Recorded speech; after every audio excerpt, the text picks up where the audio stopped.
بسم اللہ الرحمن الرحیم۔ السلام علیکم ورحمۃ اللہ وبرکاتہ۔ ویورز، آئیے آج میں آپ لوگوں کو اپنے دوسرے انتہائی دلچسپ سفر نامے کی رودات سناتی ہوں۔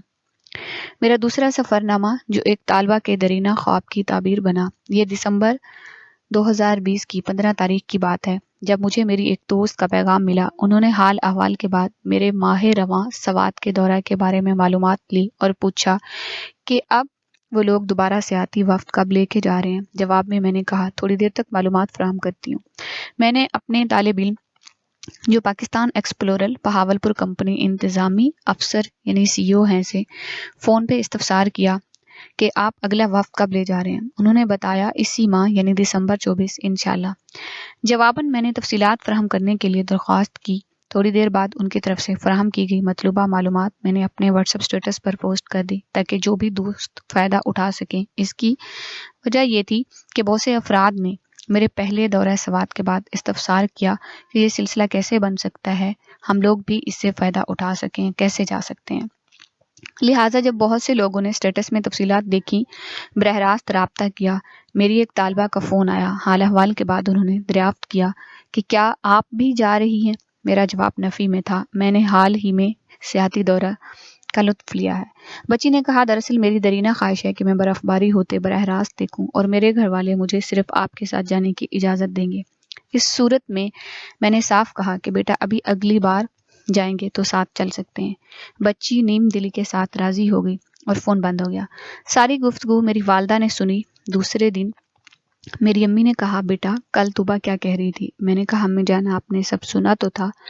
امی نے کہا آپ طوبہ کے ساتھ چلی جائیں، آپ کی دوست عظمیٰ اور اس کی بہن بھی جا رہے ہیں اور واجد لوگ بہت اچھے ہیں، آپ پہلے بھی ان کے ساتھ گئے ہیں تو کوئی مسئلہ نہیں۔ اب طوبہ کا کوئی بھائی بھی نہیں ہے۔ بیٹا دیکھیے جو لوگ دوسروں کا خوابوں کی تعبیر کا سہارا بنتے ہیں، اللہ ان سے کتنا خوش ہوتے ہیں۔ مجھے اس لمحے ایسے لگا جیسے اللہ نے مجھے اپنی رحمت کے لیے چن لیا ہے۔ اس کے بعد میں نے ہمیشہ کی طرح عمر بھائی، منزہ باجی، سمیرہ اور سرزیشان ہاشمی کو مشورے کے لیے فون کیا تو سب نے امی کی بات ماننے کا مشورہ دیا۔ تب میں نے طوبہ کو فون کیا اور کہا طوبہ بیٹا تیار ہو جائیے، میں آپ کے ساتھ جاؤں گی۔ یہ سنتے ہی طوبہ کی خوشی کی انتہا نہ رہی۔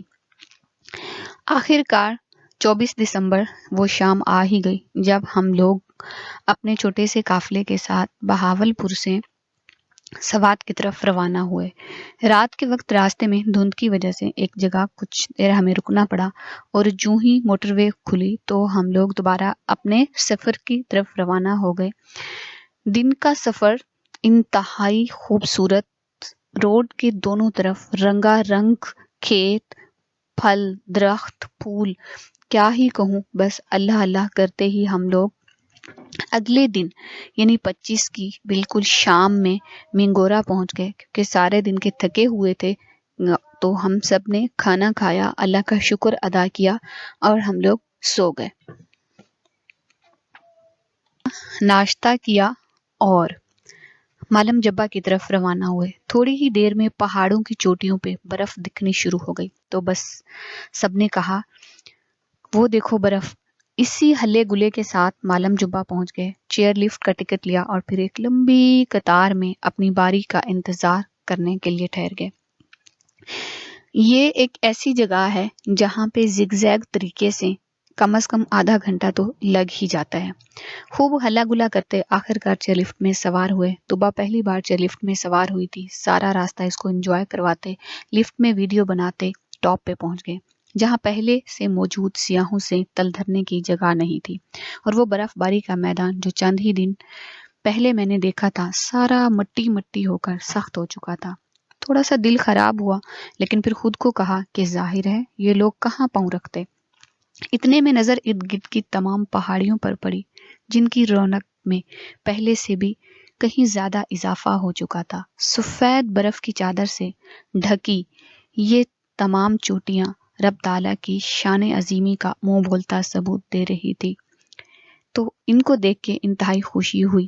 سب کو بہت ٹھنڈ لگی تو قریب ہی ایک چائے شاپ پہ گئے، چائے پی اور ہر کوئی اپنی اپنی تصاویر میں لینے میں مست ہو گیا۔ مجھے اس سے آگے کی ٹاپ پہ جانا تھا جس کی ہائکنگ تقریباً 1 گھنٹے کی تھی۔ میں نے ساتھ والیوں سے کہا اور چلیں، کسی نے ہمت نہ باندھی۔ طوبا نے حامی بھری، ہم روانہ ہوئے اور 1 گھنٹے بعد اس ٹاپ پہ ہم کوئی 6 لوگ پہنچے۔ وہاں جا کے جو چاروں طرف نگاہ بلند ہوئی اور برف سے ڈھکے پہاڑوں کے انوکھے رنگوں کو آسمان سے چھوتے دیکھا تو بس الفاظ کہاں جو اس منظر کو بیان کر سکیں۔ اللہ اللہ، ہم سب نے اللہ کا شکر ادا کیا، ادھر بیٹھے کہ کچھ اپنوں کو لائیو لیا، صوفیانہ کلام سنا اور پھر واپسی کی راہ لی۔ چیئر لفٹ پہ پھر وہیں لمبی قطار کا انتظار۔ خیر وہ وقت آ ہی گیا جب ہماری باری آ گئی اور واپسی کے لیے لفٹ میں بیٹھ گئے۔ جو ہی ہم لفٹ میں تشریف آوری ہوئی، مالم جبہ میں موجود پی سی ہوٹل والوں نے ایک ایسی آتش بازی کا انعقاد کیا جو میں نے پہلی بار دیکھی تھی۔ رات کے اس سمے برف سے ڈھکے پہاڑوں کی چوٹی پہ رنگا رنگ آتش بازی کا مظاہرہ۔ ہم سب کھو ہی گئے کہ کس دنیا میں آ گئے ہیں۔ ہم بھی اترے اور آتش بازی بھی ختم ہوئی۔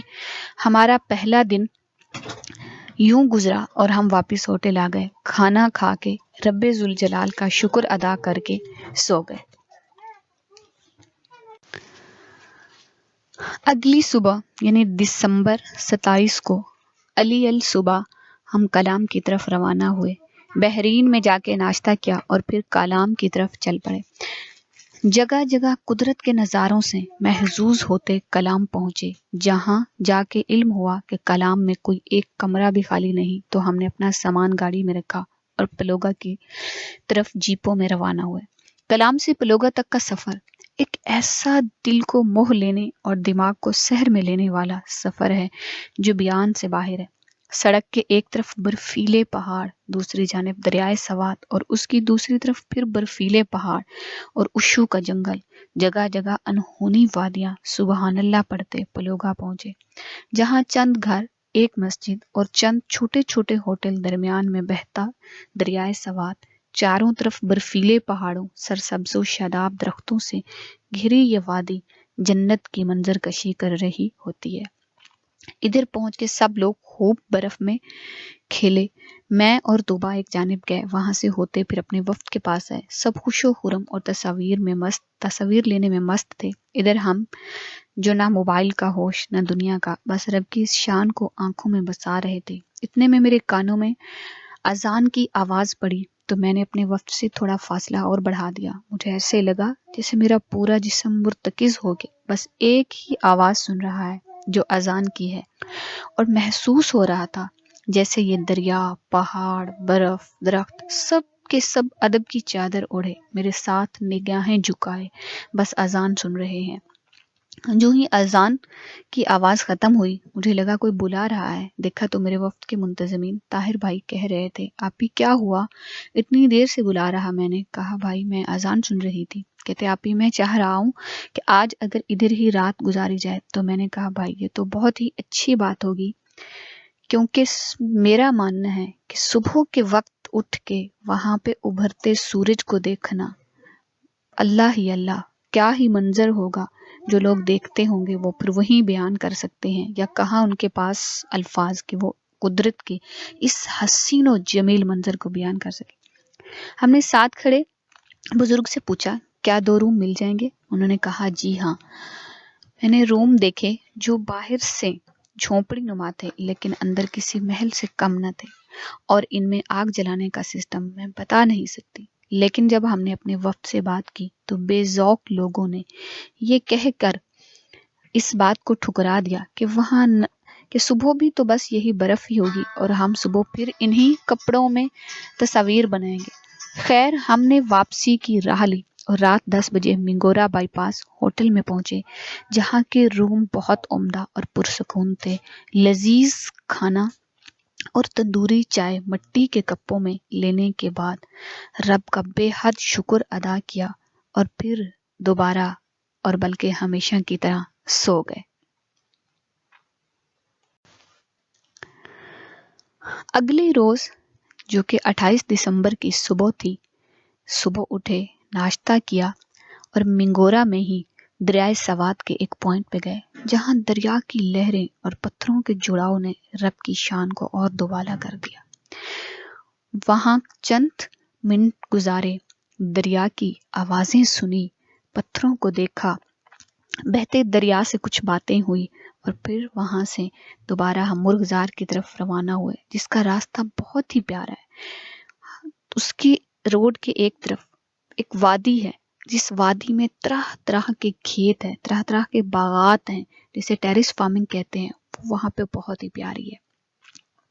وہاں پہنچ کے سفید پیلس دیکھا، خوب ہائکنگ کی، اور ہمارے منتظمین نے جھرنے میں کھانے کا انتظام کروایا جو اتنا لذیذ تھا جس کی کوئی مثال نہیں، اور پھر چائے نے تو اس دن کو 4 چاند لگا دیے۔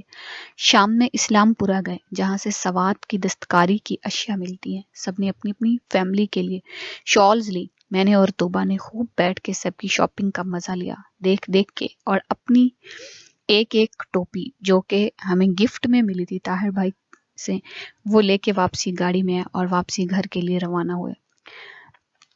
اگلے روز دوپہر میں بہاولپور پہنچے اور پھر اپنی اپنی منزل کی طرف 2 بجے گھر پہنچی، جہاں میری والدہ اور باقی سب منتظر تھے۔